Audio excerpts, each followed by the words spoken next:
So as far as states' rights, in sovereign rights of indigenous culture, I mean, what's your take on the supremacy clause in the Constitution, which clearly that when there's a conflict, that federal law precedes over state? And I mean, we're dealing with that here with the Isn't it ironic that a Southerner is now coming up with this? I mean, come on! You know, these guys tried to secede, so this is ironic that Jeff Sessions is now saying is using the supremacy clause. No more states' rights. Yeah. Well, I was born in Michigan, and I would have been on the Union side, and I have to say, I think slavery is wrong on all levels, and let's try to keep the Union together. I don't know if we can, because we're in a new world now. This is. The internet has changed everything. The new forms of communication, new technologies.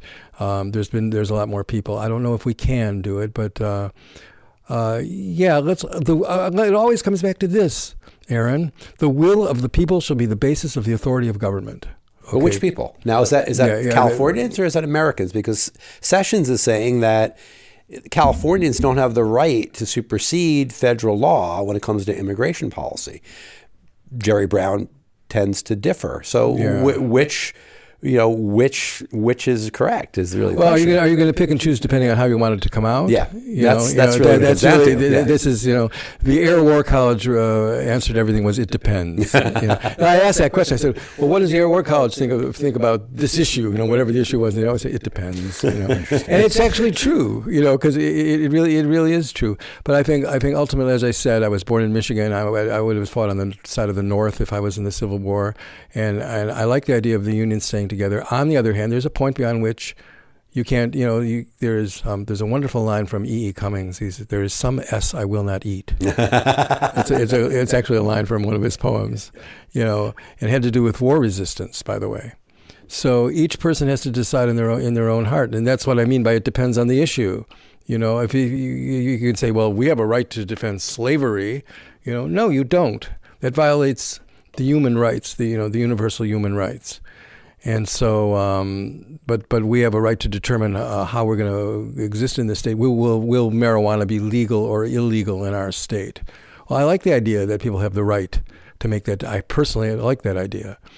So once again, the government telling me what to do. Yeah, the government telling me what to do, unless they're giving me something that supports my values and interests. Yeah, and that's another issue of the same thing. Is California, Colorado, some of these states will believe that marijuana should be legal, and Jeff Sessions in the Justice Department will say no, federal law says it's not. So again, you're in conflict as a citizen. Are you a citizen of California or are you a citizen of the United States? And as you said, I think you're right. It depends, and it depends on how you feel about the outcome, whether or not you believe in what either government is advocating.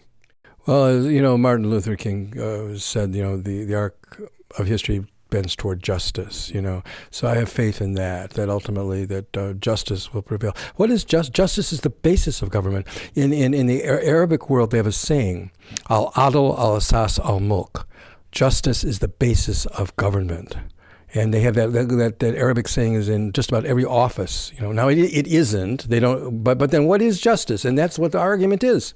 Is it just? Is it just that an immigrant can cross the line and come in here and walk into? I was told by someone who voted for Trump that they can get their driver's license, and at the time they get the illegal immigrants can get their driver's license, and at that time they can get a voting registration at the same time. I don't know if that's true. I can't believe that's true. It's not true. Yeah, but DMV people has a believe total it. separate thing. Yeah, but people believe that. But a question on our friend Andrew Hawley, an immigration attorney's page, was, a comment came in that, well, they broke the law and they need to leave. So somebody came in at 5 years old.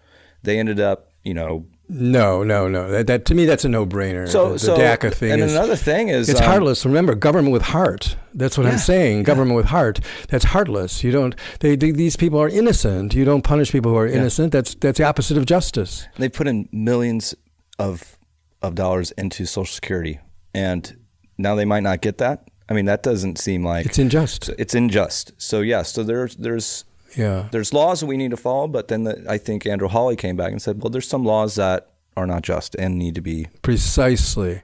And that's why I say government with heart.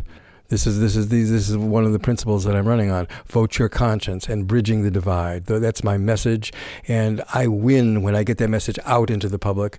And I can win too if enough people say, "Hey, he's right. He represents my values and interests." Mm-hmm. So where can people go to find out more about your campaign? Website and LinkedIn. Okay. So what's the website again? Okay, the website is lewiselbingerforcongress.com, and LinkedIn is, I think it's Lewis #4 Congress. Great. Well, that's our show. Lewis, thanks for joining us.